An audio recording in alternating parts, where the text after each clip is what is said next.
مت کہو کہ لوگوں کو دینے کے لیے ہمارے پاس کچھ بھی نہیں ہے، ہم لوگوں کو خوشیاں کیسے دے سکتے ہیں؟ جسے کوئی نہیں پوچھتا، ہر کوئی نفرت بھری نگاہ سے دیکھتا ہے، اسے اپنی مسکراہٹ دے کر خوش کرو۔ دوسروں میں خوبیاں تلاش کرو، ان کی اچھائیوں کی تعریف کر کے ان کے دل کو خوش کرو۔ ہمارے معاشرے میں تنقید اور نکتہ چینی اس قدر عام ہو چکی ہے کہ ہم تعریف کرنا ہی بھول گئے۔ اگر کسی نے اچھا لباس پہنا ہو تو اس کی خوش لباسی کی تعریف کر کے اسے خوشی دو، اسے کہو کہ بھائی آج تو آپ دھلے لگ رہے ہو۔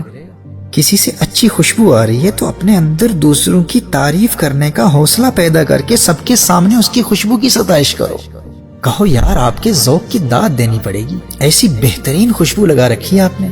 کسی نے عمدہ گھڑی پہن رکھی ہے تو اس سے آپ کہیں کہ آپ کے حسن انتخاب سے میں بہت متاثر ہوا، آپ نے بہت بہترین گھڑی پہن رکھی ہے، آپ کا لباس بہت اچھا ہے، آپ کا ڈریس سینس بہت اچھا ہے، آپ کا خوشنما لباس دیکھ کر مجھ سے رہا نہیں گیا، آپ کے ڈریس سینس نے مجھے تعریف کرنے پر مجبور کر دیا۔ یاد رکھنا، انسان کامیابی کی کتنی بھی منزلیں طے کر لے، وہ آخر انسان ہے، اپنی تعریف سن کر خوش ضرور ہوگا۔ اور جیسے میں نے کہا، یہ خوشیاں جڑواں پیدا ہوتی ہیں، ٹوینز کی صورت میں پیدا ہوتی ہیں۔ ایک خوشی کبھی پیدا نہیں ہوتی، ہمیشہ دو خوشیاں پیدا ہوتی ہیں۔ کسی کے دل میں ایک خوشی پیدا کرو گے تو ایک خوشی خود بخود تمہارے دل میں بھی پیدا ہو جائے گی۔ جب تم نے کسی کی جائز تعریف کر کے اسے خوش کر دیا تو اس کے دل میں پیدا ہونے والی خوشی تمہارے دل میں بھی لازمی طور پر خوشی پیدا کر دے گی۔ خوبیوں کی تعریف کرنا سیکھو۔ دیکھیے، لوگ اسی لیے تو اپنے گھر کی زیب و آرائش اور خوش لباسی کا اہتمام کرتے ہیں تاکہ کوئی تعریف کرے، اور وہ تعریف کا انتظار کر رہے ہوتے ہیں، اور خاص طور پر جب وہ تعریف کے منتظر ہوں، عین اس وقت اگر آپ تعریف کریں گے تو ان کو بہت خوشی ہوگی۔ جیسے کوئی نئی گاڑی خرید کر آئے یا کوئی نیا گھر خریدے یا نئے کپڑے پہن کر آئے تو وہ لوگوں کو داد طلب نگاہوں سے دیکھ رہا ہوتا ہے کہ کوئی تو اس کے حسن انتخاب کی داد دے۔ آپ اس وقت اس کے دل کو خوش کرنے میں کبھی تاخیر نہ کریں۔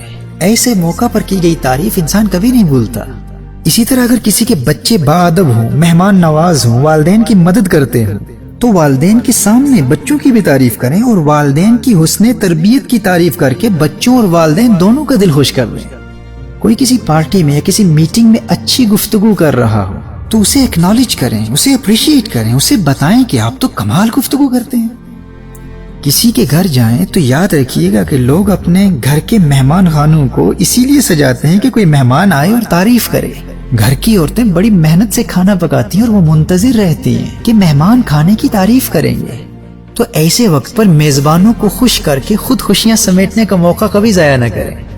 اور یہ بات کبھی نہ بھولیے گا کہ اچھائیاں اچھوں کو ہی نظر آتی ہیں۔ اب اگر آپ کو کسی وجہ سے اچھائی نظر نہیں آ رہی تو تنقید کبھی نہ کیجیے گا، خاموش رہیں، کیونکہ عیب تلاش کر کے، عیب دیکھ کر نکتہ چینی کرنے والا اور تنقید کی عادت بنا لینے والا کبھی خوش نہیں رہ سکتا۔ بعض لوگ بڑے بے باک ہوتے ہیں اور ہر چھوٹی بڑی بات میں کیڑے نکالنے کے عادی ہوتے ہیں۔ کسی کے گھر میں گئے اور پرانا کارپیٹ دے کر کہہ دیا کہ بھائی اب یہ بہت پرانا ہو گیا، اب آپ کو نیا خرید لینا چاہیے۔ یار اس رنگ کا وال پیپر آپ کے گھر کو سوٹ نہیں کرتا۔ میں جب لاسٹ ٹائم بھی آیا تھا تو آپ کو بتایا تھا، آپ نے ابھی تک چینج کیوں نہیں کیا؟ آپ کے گھر میں گرمی بہت ہے، شاید آپ کا اے سی صحیح چل نہیں رہا، آپ کے گھر کی فانوس پوری طرح روشن نہیں ہوتی، اندھیرا بہت ہے، یہ کرسی کیوں ٹوٹی ہوئی ہے؟ وہ بھائی تو کوئی کارپینٹر ہے یا کوئی تعمیرات کا انجینئر ہے، کوئی الیکٹریشین ہے، گھر کی ہر چیز کی تو مرمت کروائے گا۔ اگر کوئی اچھی بات کہنے کی توفیق نہیں ہے تو خاموشی سے کھانا کھا اور گھر جا۔ اور دوسری جانب کچن میں زوجہ محترمہ اپنا کمال دکھا رہی ہوتی ہے۔ بہن آپ کے گھر کی تعریفیں تو بہت سنی تھی، لیکن یہ جو کوکر ہے نا آپ کا، اس میں آپ مار کھا گئی۔ اور یہ جو آپ کے گھر کے کرٹنز ہیں نا، یہ پردے، یہ اب اولڈ فیشن ہو چکے ہیں، اب رواج بدل چکا ہے۔ میں نے تو اپنے میاں سے کہہ کر اپنے گھر میں بلائنڈز لگوا لی ہیں۔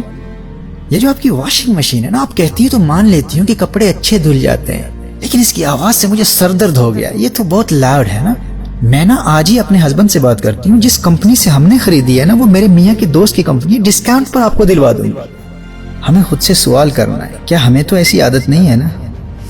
میرے بھائی اور میری بہنوں، ایسے لوگ اصل میں خود پریشان ہوتے ہیں، اور ان کی اپنی پریشانیاں انہیں ایسی باتیں کرنے پر مجبور کر رہی ہوتی ہیں۔ انہیں اس بات کا احساس ہی نہیں ہوتا کہ خاندانی مراسم کی وجہ سے انہیں دعوت تو دی جاتی ہے، لیکن وہ اپنی فیملیز میں، اپنے خاندان میں، اپنے معاشرے میں ایک بوجھ سا بن کر رہ جاتے ہیں۔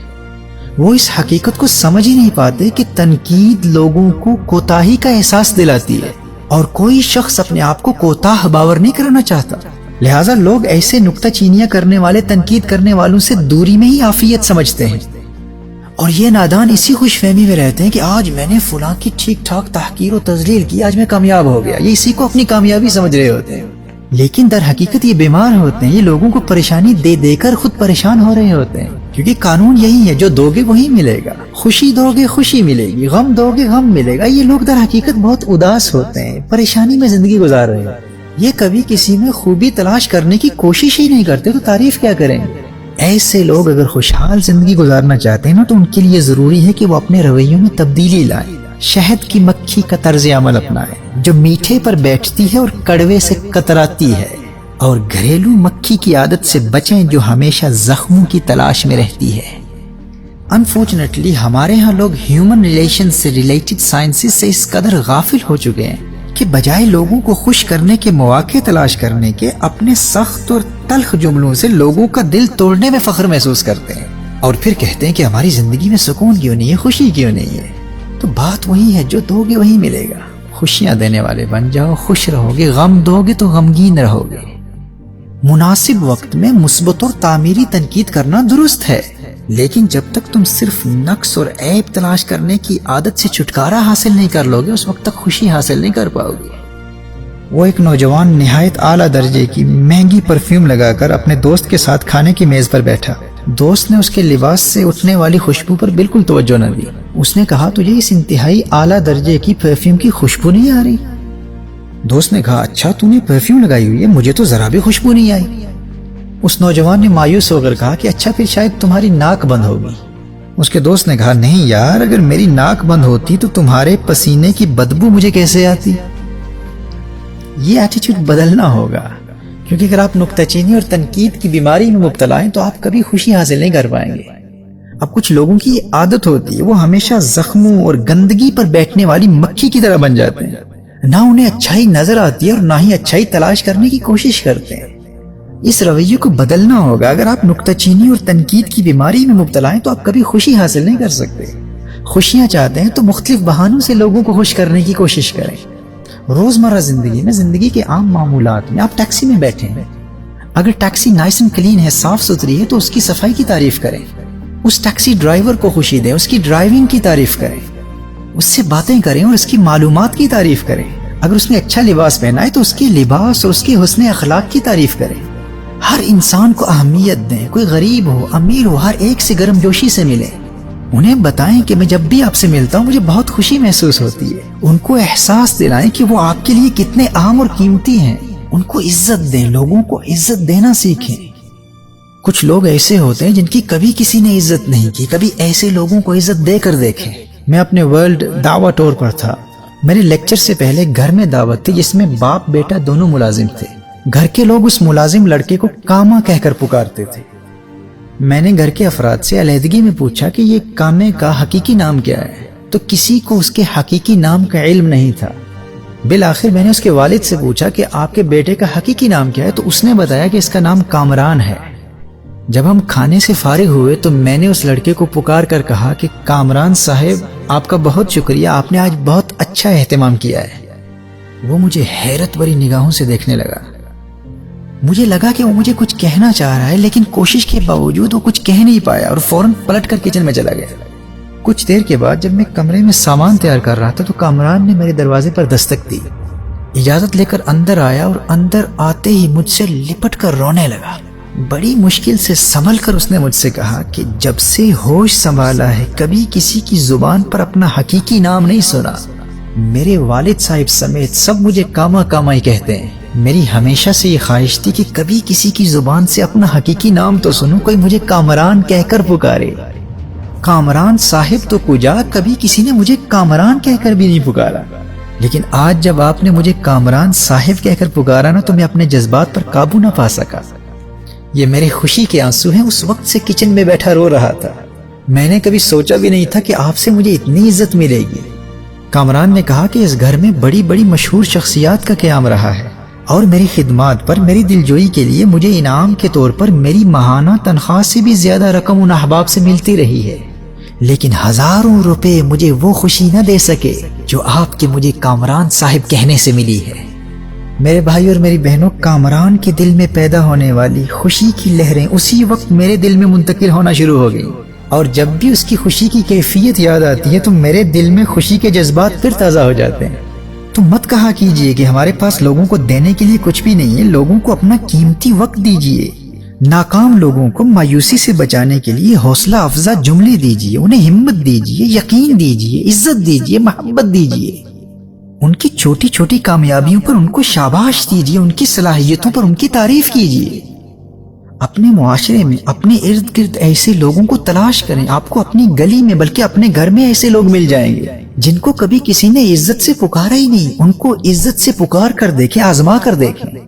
خوشی چاہتی ہو تو گھر کے ملازموں کو مختلف بہانوں سے خوشی دو، گلی میں موجود کسی مزدور کو عزت دے کر دیکھو، آفس میں کام کرنے والوں سے لے کر آپ کے ورک کالیگز، آپ کے باس، آپ کے امپلائرز اور آپ کے امپلائیز، سب میں خوبیاں تلاش کر کے ان کی تعریف کرنے کی عادت بنا لو۔ تم ان کو خوشی دو گے تو ساری زندگی ناخوشی کا گزر کبھی تمہاری گلی سے بھی نہیں ہوگا، تم ہمیشہ خوش رہو گے۔ کبھی تو ایک جملہ ہی کسی کی زندگی بدلنے کے لیے کافی ہوتا ہے۔ میری اپنی زندگی کے ایسے بے شمار واقعات ہیں۔ انڈیا میں ممبئی میں ایک نوجوان کی چند باتیں سن کر میں نے صرف اسے اتنا کہہ دیا تھا کہ مجھے تیرے اندر ایک ٹیلنٹڈ بزنس مین نظر آ رہا ہے۔ 2 سال بعد اس نے مجھے یہ پیغام بھیجا کہ زندگی میں مجھے کبھی کسی نے شاباش نہیں دی تھی، لیکن آپ کے اس ایک جملے نے آج مجھے ایک کامیاب بزنس مین بنا دیا ہے۔ اس دن پہلی مرتبہ مجھے یہ محسوس ہوا تھا کہ میں بھی زندگی میں کچھ کر سکتا ہوں۔ میرے دوستوں، آپ کو اندازہ نہیں ہے کہ اس قنوتیت پسند اور حوصلہ شکنی کرنے والے معاشرے میں آپ کا ایک جملہ کسی کی زندگی میں انقلاب برپا کر سکتا ہے۔ آپ کے پاس بانٹنے کے لیے دولت نہیں ہے تو نہ صحیح، لوگوں کو عزت دو، اپنا قیمتی وقت دو، اپنی آنکھیں دو، اپنی زبان دو، ان سے باتیں کرو، اپنے کان دو، ان کی باتیں سنو، انہیں ہمت دو، انہیں حوصلہ دو، انہیں یقین کی دولت دو، انہیں پیار دو، محبت دو۔ خوشحال زندگی گزارنا چاہتے ہو تو پھولوں کی طرح خوشبو پھیلانے والے بن جاؤ۔